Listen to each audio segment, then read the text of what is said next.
5 students that are going to present today. Hello, my name is Bridger Pettis. I plan to attend MPC in the fall. I chose welding as my senior project.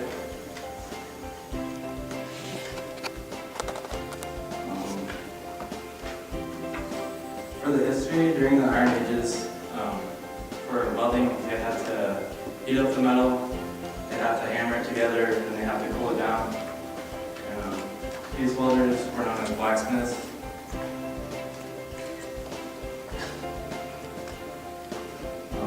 For the equipment, the power box is the main source of electricity.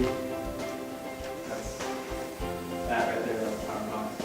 And then the grinding kit, that's to grind down any metals, like the weld. You can grind down the weld so you can't see it. And you can grind down any extra metals that you don't need. And for the safety equipment, you need a welding helmet because you could go blind if you look into the light. It's pretty much just like looking into the sun because it's so bright. And then you need steel-toe boots because if you drop a piece of metal on your foot, it's obviously going to break. And you need gloves because the metal gets so hot you can burn yourself. And you need long sleeves because you can get sunburned from the light of the. And then the most common methods is TIG welding. That's for more experienced welders. You have to hold the gun in one hand and then the metal filler in the other hand. And that's this one right here. And then for the other one, it's MIG welding. That's for like beginners. That's what I use. And yeah, it's the metal comes out of the gun instead of holding it, so it's like it automatically comes out. And for the jobs and salaries, the salary of welding for like someone going straight out of high school, going in a melt shop, they could make up to $16.50 an hour. More experienced workers, like if you work there for a couple years, you can earn up to $30 an hour. And specialty welders, like underwater welding, they earn up to $55 to $100 an hour. And that's the picture of underwater welding. And then for my physical project, I had an internship at Metal Specialties for about 2 months. Metal Specialties is a custom fabrication and welding shop. They've done custom projects and fixer, like for houses. They've done doors, railings, all kinds of stuff. During the 2 months I was there, I helped them around the shop. I learned basic techniques and I learned a lot there. And I welded across the back together. This is what I had to. This is a cross spool. The bottom broke. I don't know how, but it broke, and I had to weld that back together for my coach. That's a picture right there. And there's a pretty good sized gap I had to weld right there, and that was the finishing of it. That's me getting welded. And overall, in doing my senior project, I had having an internship at Metal Specialties. I've learned a lot, and I plan on having this career in the future. And I'd like to thank Ms. Barr, Ms. Tolley, my dad, and everybody. Hello, I'm Cody Thames. I'm expecting to go to MPC in the fall, and I did my senior project on fishing.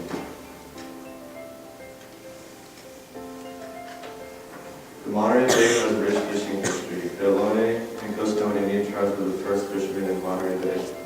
They ate meat abalone that they caught off the rocks of the coast. Here in Pacific Grove, we honor the Asian fishermen who lived around Lover's Point. In the 1850s, Asian fishermen caught and dried abalone.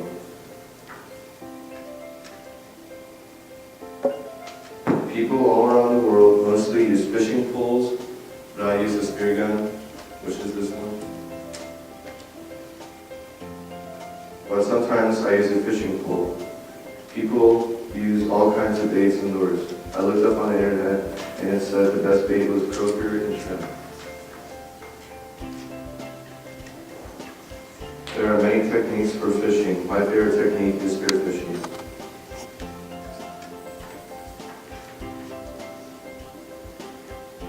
One of the main things you need to gut and clean your fish is a fillet knife, that's sharp, flexible, and easy to use.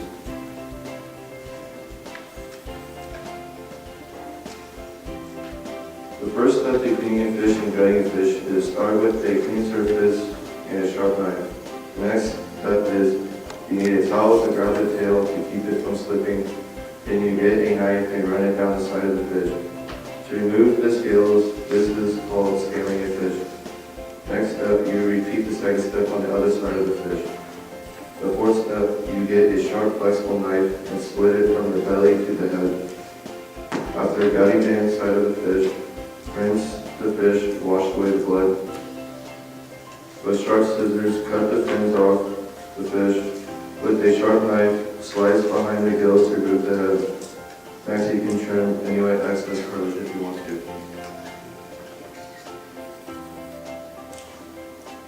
In order to fillet fish, you need a towel to grab the tail. Then you run a knife along the backbone of the fish. After removing the fillet, remove the rib bones on a flat surface by pressing the knife against the flesh. For my senior project, I went to Sea Otters Cove. It was the first time spearfishing, and I caught a foot-long capadon.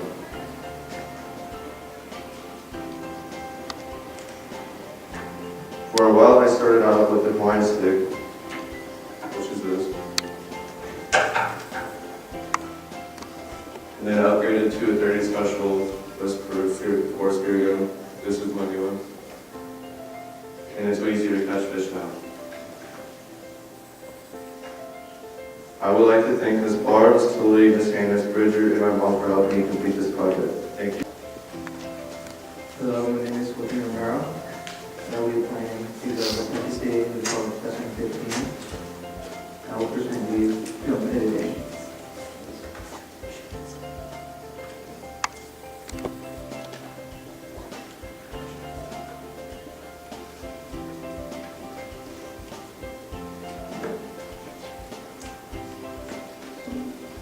So how did it all start? Film editing started slow and fast at the same time. Slow because editors were afraid to ruin the video clips and lose their audience's attention. And fast because technology would grow exponentially throughout the years. Film editing was simple but complex at the same time. The only equipment that was being used at the time was scissors and tape. When computers came into play, film editing became so much faster. Throughout the years, the nonlinear editing system was launched, which made it easier for editors to locate frames in seconds, named CMX. As we can see, film editing has been growing quickly throughout the years.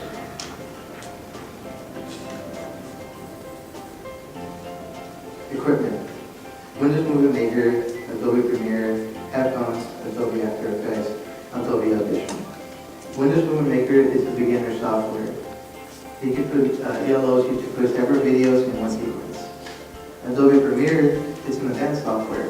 You could add color corrections, you could choose a widescreen format, and you could trim. Headphones is a key on film editing. It's important because you have to listen to the music and create a rhythm with the film.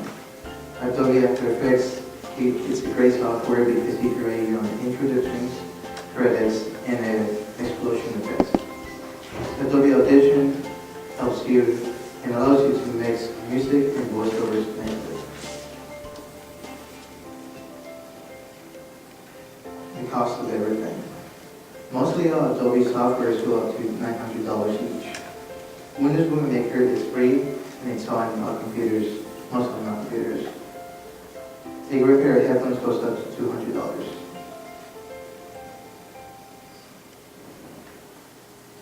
Setting up process. You create a new custom folder, you connect your camera to the computer, then you upload the videos to the custom folder, then next open up the software and then create a new project, then insert your videos into the new project file.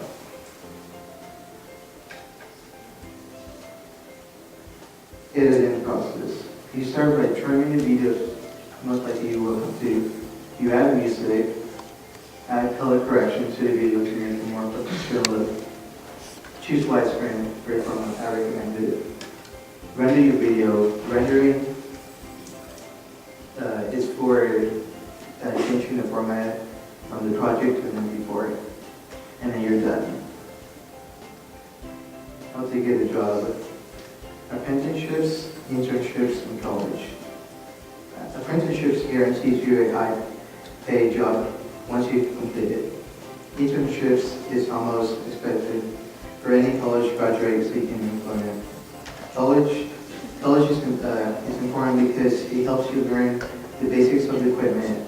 You learn how to work with people, and you earn degrees. So for my physical project, I created a short film.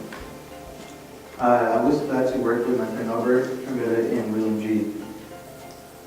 This short film was meant to bring awareness to bullying. Bullying is a big issue, but we all show a little bit of kindness every day. We can put bullying away, but advocate for the victim and stop bullying today. Thank you. Hello, my name is Cordes Perez, and I plan to attend MCC in the fall.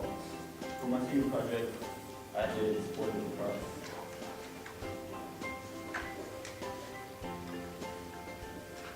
Lacrosse began by North American Indian Battle.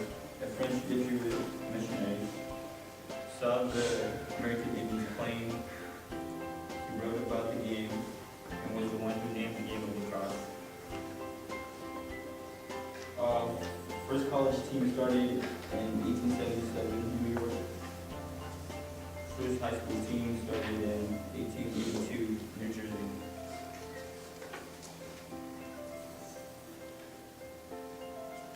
The basic equipment for lacrosse is a helmet,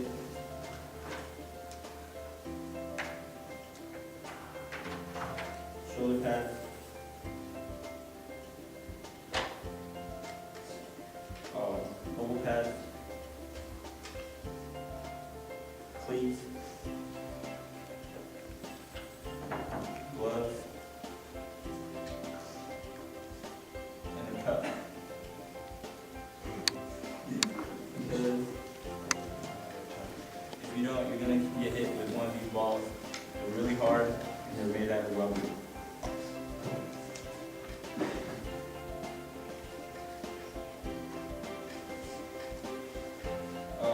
Lacrosse equipment can be inexpensive, but won't be as good quality.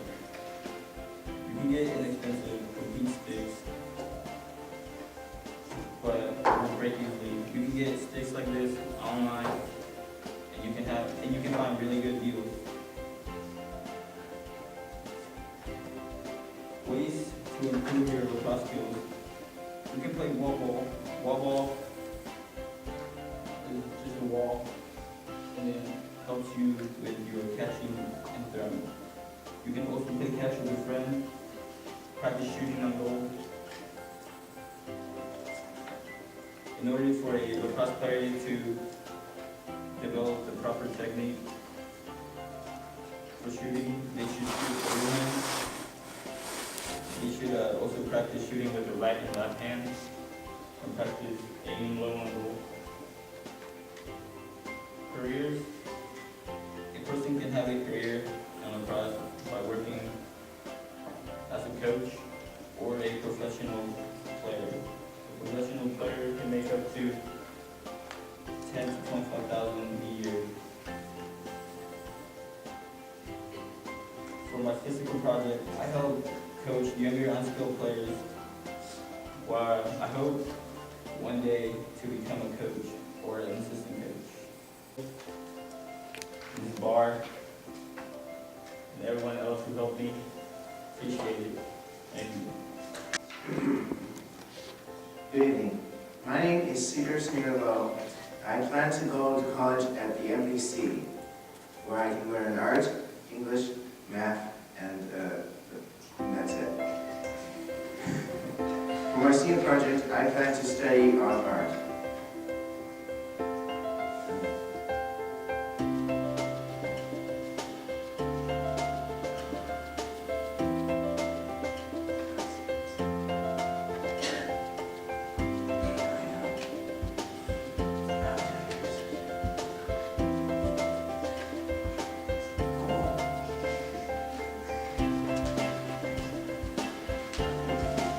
Art has a long history, and for as long as humans have been in the earth, there have been art.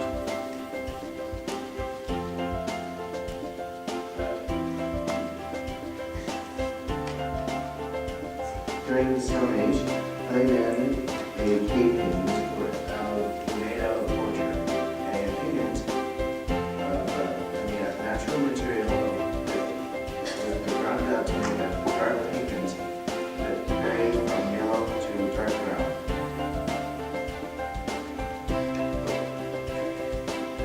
As you can see here, the painting has a orange dark brown color on the body, while the lines that were made out of charcoal, which brought it up to a black pigment. After the fall of the Roman Empire, the medieval and Middle Ages, as well as the Renaissance, gave us a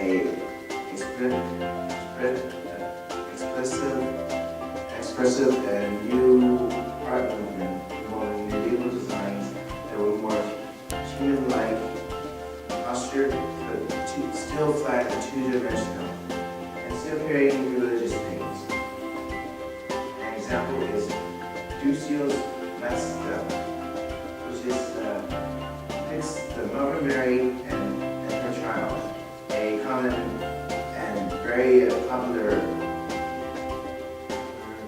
religious theme in the art of medieval Renaissance and course, Middle Ages. Fast forwarding to the 18th and 19th centuries, art became more realistic and impressionistic in later times. The most famous of the 18th and 19th century artists were Francisco Goya, Vincent van Gogh, and Henri Matisse as examples of modern artists. Goya is 3rd of May, 1808. Though the title was a bit longer than that, we just had to shorten out before it had a very long title on the PowerPoint. Impressionism was an art movement that dates back and started in the 19th century, right in Paris, France. Claude Monet is one of the most famous impressionistic artists in that time. And he emphasized on depicting light as it changed in certain areas.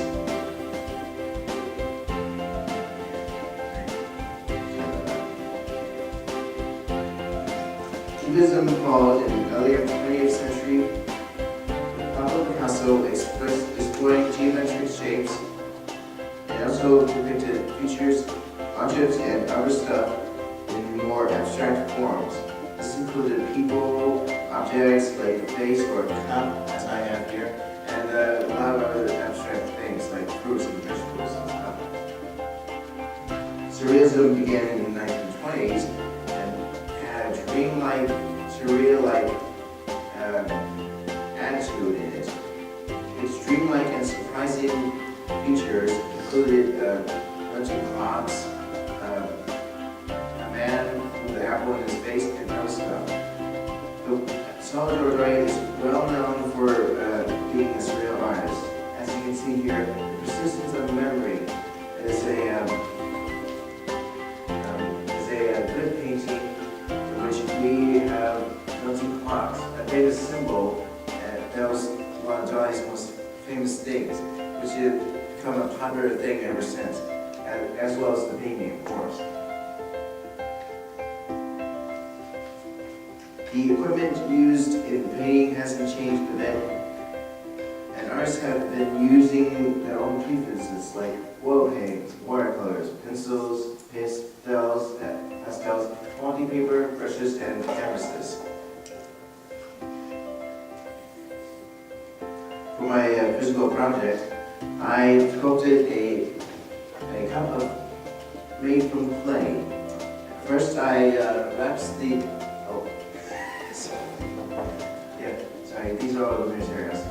First, I wrapped the clay around the mold for the base, right here, base under. Then I merged the ends to make it cylinder-like base for mud. Next, I cut the bottom parts and with the top part and merged them together. Then I put the handle on. Put clay slip, which is used to glue it together. But here is me making the slip on.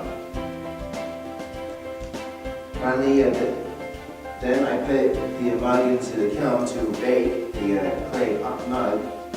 And then I put different types of glaze on there to make it colorful. Then I put it in the kiln again to melt the glaze until it hardens, to make it shiny looking. Finally, I let it out and cool down, and finally to show. And as you can see here, this is a photo of me playing on the glaze, and then in this next slide, I'll be playing on this video.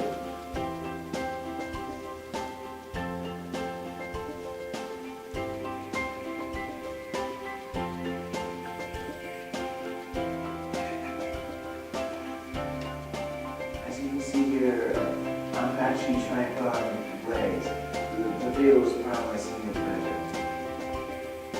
And while it's rolling, does anyone have any questions or comments to ask?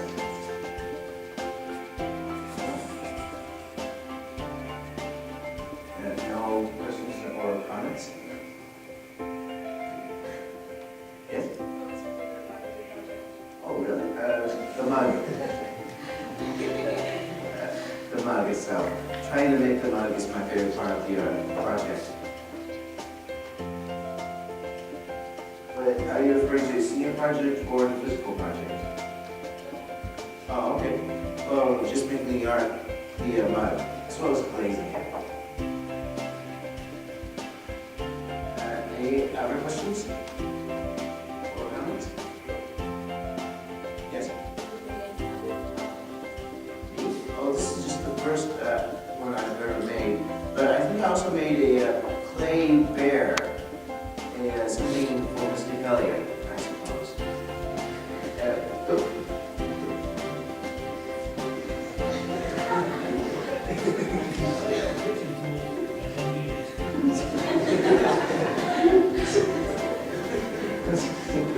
Okay.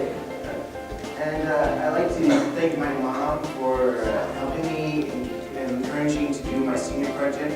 My English teacher, Mrs. Kelly, for allowing us to do this kind of stuff. My